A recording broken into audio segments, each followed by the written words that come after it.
प्रसिद्ध reel star Rohini पाराध्ये मृत्यू प्रकरणात आता एक अत्यंत धक्कादायक ट्विस्ट समोर आलाय। रोहिणीचा पोस्टमार्टम रिपोर्ट तर आलाय, पण या रिपोर्ट नंतर पोलिसांसमोर आणि कुटुंबियांसमोर अनेक मोठे प्रश्न उभे राहिलेत। सर्वात मोठी आणि संशयास्पद गोष्ट म्हणजे घटनेनंतर हॉटेलमधील एक महत्त्वाचा माणूस अचानक मोबाईल बंद करून फरार झालाय। कोण आहे हा माणूस आणि रोहिणीच्या मृत्यूशी त्याचा काय संबंध? सविस्तर जाणून घेऊयात या व्हिडिओच्या माध्यमातून। पण त्याआधी तुम्ही जर HPN मराठी न्यूज चॅनलला सबस्क्राइब केलेलं नसेल, फॉलो केलं नसेल तर नक्की करा, जेणेकरून HPN मराठी न्यूज चॅनलचे अपडेट्स लवकरात लवकर तुमच्यापर्यंत पोहोचण्यास मदत होईल।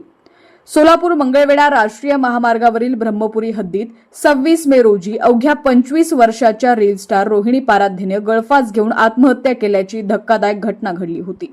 आता या प्रकरणाचा पोस्टमार्टम म्हणजेच शवविच्छेदन अहवाल समोर आलाय। डॉक्टरांच्या रिपोर्टनुसार रोहिणीचा मृत्यू गळफास घेतल्यानं झाला असल्याचं स्पष्ट झालंय। पण रोहिणीनं हे टोकाचं पाऊल का उचललं? तिची आत्महत्या होती की तिला प्रवृत्त करण्यात आलं? याचं उत्तर अजूनही गुलदस्त्यात आहे। या संपूर्ण प्रकरणात आता एक नवीन व्यक्तीच्या एंट्रीनं संशय आणखी वाढवलाय। घटनेच्या वेळी रोहिणी आणि तिचा पती हे दोघंच हॉटेलमध्ये होते अशी माहिती आहे, पण घटनेनंतर लगेचच त्या हॉटेलमधील काम करणारा वस्ताद म्हणजेच मुख्य कर्मचारी अचानक बेपत्ता झाला। धक्कादायक बाब म्हणजे त्याचा मोबाईल फोनही बंद आहे।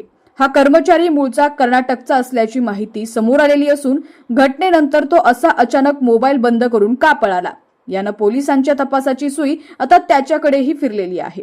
दुसरीकडे मृत रोहिणीच्या कुटुंबियांनी पोलिसांवर गंभीर आरोप केलेले आहेत। घटनेला अनेक दिवस उलटूनही मंगळवेढा पोलिसांनी अजून गुन्हा का दाखल केला नाही, असा सवाल कुटुंबीय विचारत आहेत। त्यांनी सखोल तपासाची मागणी केली आहे। पोलिसांनी रोहिणीच्या पतीचा आणि वडिलांचा जबाब नोंदवलेला असून दोघांचेही मोबाईल जप्त केलेले आहेत। त्यांच्या कॉल डिटेल रेकॉर्ड CDRची कसून चौकशी सुरू आहे।